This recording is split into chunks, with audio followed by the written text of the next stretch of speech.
Hi, I'm Dr. Anthony Kleinsmith, PhD in nutrition. Today we're going to talk about colostrum and the making of it. There's so many different myths out there, misinformation out there, that I figured, well, what the heck, let's do a little video.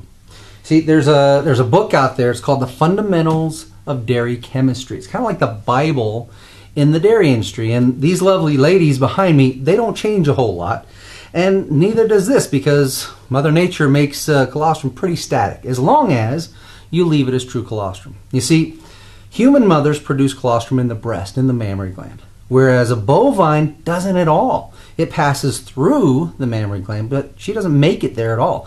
She actually makes it in the body 4 to 6 weeks prior to birth. Now, when it's time for birthing and the mucus plug is released, that's when the colostrum comes down. But this little book right here kind of lays out what is and what isn't colostrum. You see, there's a lot of folks out there that say, oh, this is colostrum or that is colostrum, and gosh, they may take it from 12 hours to 24 hours to 72 hours. And you know what? Cornell and others have stated, along with the fundamentals of dairy chemistry, that that actually isn't colostrum. It's transitional milk. And are you going to get the same benefits from transitional milk that you're going to get from colostrum? No, not at all. As a matter of fact, let's break this down a little bit. You can see from the graph on the screen now that there's a very big difference between what is colostrum and what isn't colostrum. Anything after, and I've kind of outlaid the 0 to 8 hours, because at 8 hours is where the breaking point really is. And see, at around 6 to 8 hours, that bovine mother will actually absorb that colostrum, put it back into her own body for her own benefits. Well, we want to get the true colostrum. We want to make sure the calf is fed. It gets 2 quarts. But then we take the remainder, because that mother, that bovine mother, will produce anywhere from 8 to as much as 14 quarts of colostrum at a time. Now, we break all of this down in a nice little educational pamphlet, if you will. It's 28 pages. Don't let that scare you if you're not a reader.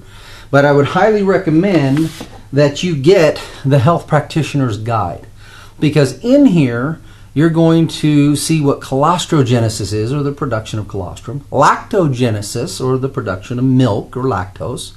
Then you're going to see that there's a very, very thin time frame in which true colostrum is there, and then lactose is beginning to be formed by the mammary gland and released, mixing in with the colostrum, creating transitional milk. You see, this little guide, it's free. It was developed for the health practitioner because they have questions about, is this substance got research behind it? Well, yes, it's 28 pages. 11 pages are nothing more than references for the health practitioner. But it was written for the layperson. And there are a lot of questions out there today about, what can colostrum do for me? I can't say this is an end-all, but it's a pretty good bird's eye view, and it's free. But it's a pretty good bird's eye view of what colostrum has as far as benefits for the different things that we might be suffering from. So I highly recommend that you get this.